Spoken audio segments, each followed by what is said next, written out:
vraiment, cette peuplade, elle est pas poétique en soi. C'est nous, en tant que guides, qui emmenons le public dans cette randonnée, qui voyons des choses concrètes, c'est ce décalage-là qui rend la chose poétique. Mais vous ne le pensez pas, jolie petite bébête suspendue, etc. Pas du tout. Quelque chose de très... Allez, on y va, on est chaud. Amusez-vous bien.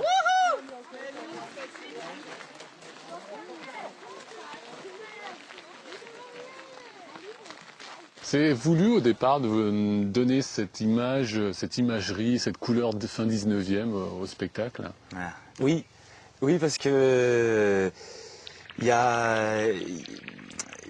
moi j'aime cette partie de l'humanité, on va dire, quand la science fait un grand pas en avant et qu'il y a eu des tentatives complètement délirantes, scientifiques, enfin, à l'époque qui se voulaient scientifiques et qui maintenant sont complètement absurdes.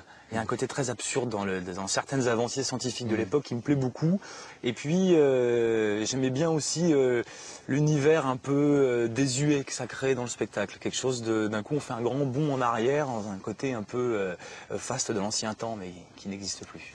Comment ça se passe l'écriture d'un spectacle comme celui-là? C'est vous, avec d'autres, vous tout seul C'est un soir, une rêverie en 5 minutes, voilà. Je me rappelle que j'étais dans ma caravane en train de réfléchir. D'un coup, je me suis dit, mais c'est marrant, et si la nuit n'était pas vraie? S'il y avait une peuplade voilà, qui existait et qui mettait en place ma nuit, la nuit de tout le monde. Quand vous annoncez, notamment dans les dossiers de presse, que ce qui vous émeut, ce qui fait avancer la compagnie, c'est l'humain. Les histoires aussi de la compagnie, c'est l'humain. Ça veut dire quoi exactement? Moi, je sais à peu près, mais est-ce qu'on peut expliquer? J'ai cette image peut-être un peu violente.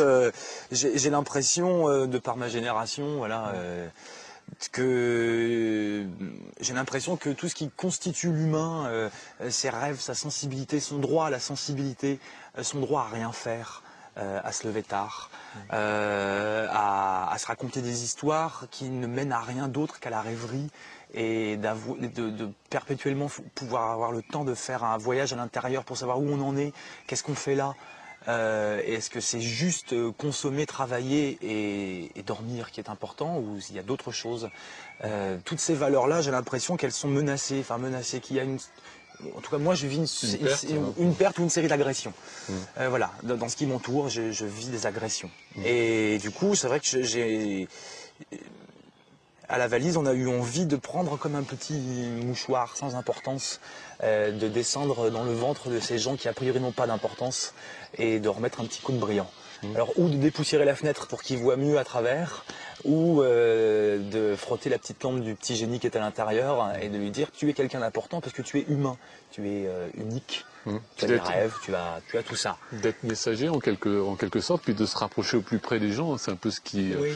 Après, on a toujours voulu éviter la notion de moralisation, de messagerie simple. En tout cas, si tu veux bien vivre, fais ci.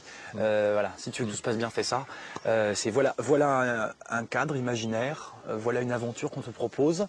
Peut-être qu'en ressortant, il t'en restera une trace qui t'aura fait du bien dans un premier temps. Après, je sais que chacun fait son chemin aussi et que c'est important que le public ait sa propre imagination et son propre champ.